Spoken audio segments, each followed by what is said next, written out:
Hey, what is going on, guys? RvzStealth here, and in today's video we're going to be breaking down the god tier champions for the final patch of season 9, patch 9.22. So this video should give you a pretty good idea of what you should be looking to prioritize for your end of season climbs. So if we start things off up in the top lane, two different champions got nerfed in this patch, Kayle and Pantheon. Kayle got a nerf to her Q, base damage reduced by 30 at max rank. Her W mana cost also got increased by 10 at all ranks, so this is going to hurt her laning phase quite a bit. She's still going to be that monster in the mid to late game. They did not nerf her mid to late game at all. It's more so she's just going to be more abusable in the laning phase now, so you're going to have to be a little bit more careful with Kayle in the laning phase. You're not just going to be able to spam out your Q in the laning phase now and get a ton of free poke off. It's not going to hurt as much in 9.22, so I do still have her in honorable mentions for this patch, but I no longer think she's that god tier S tier champion for patch 9.22. With the nerfs Pantheon received, he's just going to be dropping out of S tier and out of the honorable mentions. He got two pretty big nerfs to his Q in this patch. His Q is going to deal a lot less damage to minions now. The execute threshold also got decreased in this patch, so it's not going to be as good as it was in previous patches. I think that Pantheon for the higher elos is still a pretty good pick in this patch, but I think for the majority of elos, he's just not going to be worth picking over a lot of other top laners now for 9.22. With Kayle dropping out of S tier and with Pantheon dropping out completely, Jax is going to be moving up into S tier for this patch. So if you are looking for a good 1v1 bruiser split push top laner, then Jax, Kled, Garen, all really good picks for this patch. If you are looking for a very strong laning top laner right now, then definitely pick up the Heimerdinger. You're really not going to lose lane on this champion. You're going to have perma pressure in the laning phase, and you can really get a good snowball going in the early to mid game with this pick.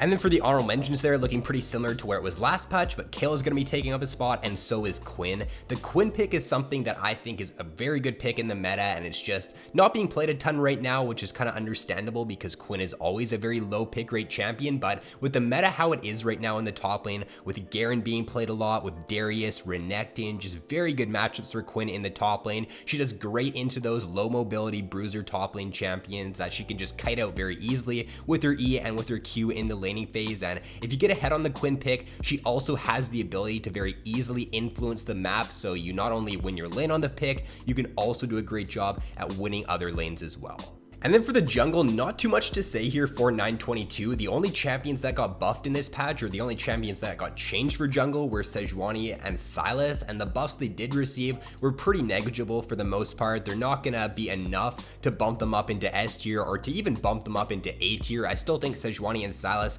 you should be staying away from them if you are looking to climb in solo queues. So expect the meta to stay exactly as to where it was in last patch. Shaco, I'd say, is still the #1 jungle pick in 9.22 here. You could argue for the Kha'Zix, the Echo as well. I think those are very good carry junglers in this patch as well. If you're looking for more of a utility jungler, a tank jungler, very good engaged jungle picks, then the Vi, the Zac, great for 9.22. The Nunu has always been a very strong jungle pick for it seems like most of the season, so you can't really go wrong with picking him up in this patch as well. And then a pick that's definitely on the verge of S tier, or you could even argue that he's an S tier pick in this patch, is the Warwick. I'm leaving him in honorable mentions for this patch because I don't really think there's anybody in the S tier that I'd feel comfortable bumping down and moving him up into S tier 4. I guess it could have Warwick as the 7th S tier champion in this patch, but nevertheless, he got buffs last patch, which were really good for him. Super good pick in this patch, especially for the lower elos. So if you are looking for a very easy to play jungler who's a very strong pick in this patch, then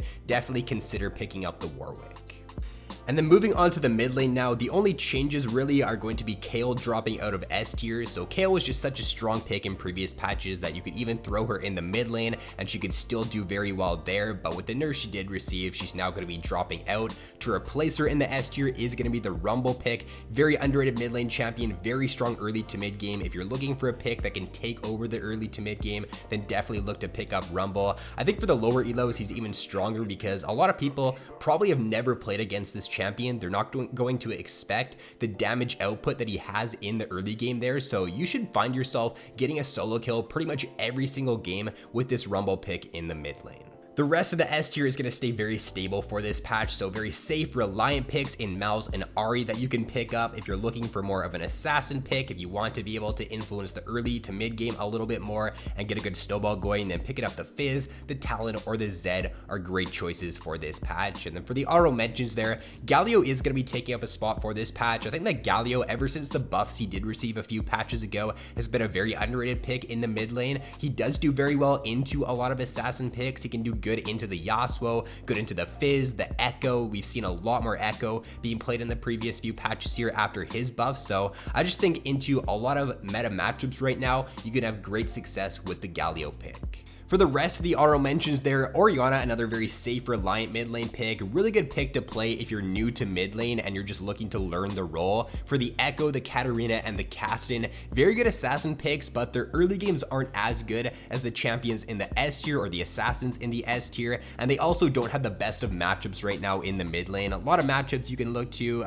just beat Echo with in this patch. You can look to abuse Katarina's weaker early game, same with Kassadin. So if you play these champions and you know which matchups you got to sit back a little bit more in the laning phase, you know which matchups you just got to farm towards your mid to late game spike on, then you can still have some great success on these picks, but they're not really able to force anything in the early game too much. They're not able to snowball every single matchup, and because of that, some games you're just not going to have as much influence as other assassin picks in the S tier. So if we take a look at AD carry now for this patch, Kai'Sa and Xayah both got nerfed, so I would be staying away from those two AD carries for solo queue. Higher elos, Kai'Sa and Xayah would still be alright in my opinion for this patch, but just for the majority of elos, especially for the lower elos, just stay away from those two AD carries if you are looking to climb.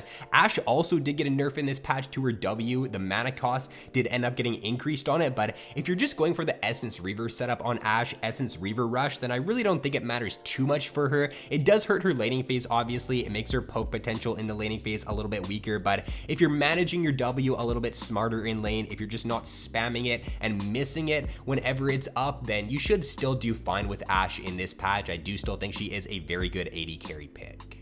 Now for Miss Fortune, there's a new build setup going around on her in the past few patches here of Essence Reaver into Infinity Edge and then Bloodthirster. So if you notice here, there's not a single attack speed item in this build setup, in this core setup here for Miss Fortune, and it just makes it so that even if you don't really play AD carry, if you're new to AD carry, it makes it so that you don't really need to micro very well in team fights. Your mechanics don't need to be very good with Miss Fortune in order to succeed with her, just because her auto attacks are going to hurt for a ton, her Q is going to hurt for a ton, and especially her ultimate in a team fight. If you get a fully channeled ultimate off on multiple members with this amount of AD you do have from those three items, you're going to completely melt the enemy team.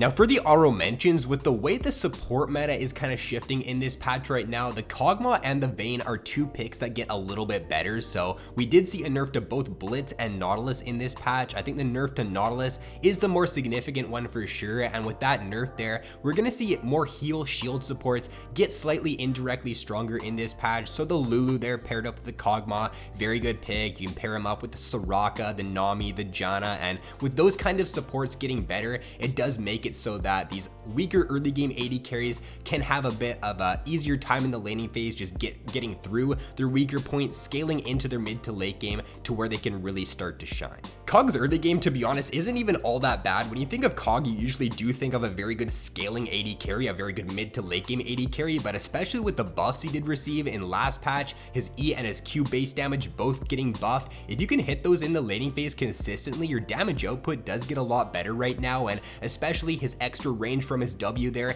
If you're going up against a shorter range AD carry in the laning phase, whenever your W's up, you pretty much get a free trade-off. You like use your E on the opponent, use your W, get a big chunk off on the opponent there. So your trading pattern can be very good in the laning phase with Kog'Maw, and you can actually look to bully out a lot of matchups with this pick. And then lastly, to round it all out here for the support role, Nautilus and Blitzcrank did get nerfed in this patch. The Nautilus nerf, like I just talked about earlier, did hurt him a bit more than the Blitzcrank crank nerf, so Nautilus is going to be dropping to honorable mentions, but other than that, not really anything that's going to significantly shift the support meta. I do think that Leona now, if you're looking for that aggressive support, that all-in support to play in the laning phase, then she is now going to be your premier one for patch 9.22. With the Blitz nerf, with the Nautilus nerf, with Thresh not being as good as he was in previous patches, I just think playing Leona right now, especially with the meta how it is for AD carry, if you pair Leona up with the Misfortune, pair her up with the Caitlyn or the Ashe, you can really look to take over things in the laning phase.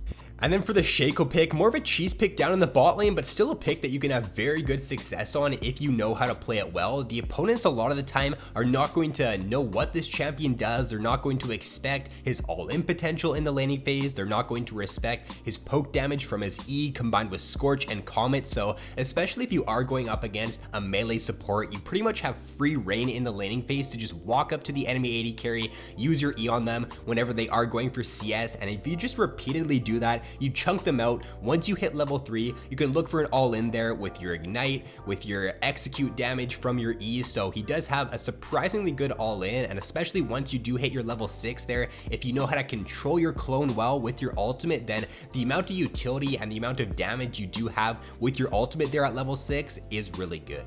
So that is going to be all for the video, guys. Those are going to be the strongest picks right now for every single role for patch 9.22. So hopefully this does help you out for your end of season climb. This should give you a great idea of what you should be looking to ban, what you should be looking to pick for the end of season 9. So with that being said, guys, if you did enjoy the video, be sure to drop a like and subscribe if you have yet to already. So thanks for watching. Have an awesome day, and I'll see you in my next video.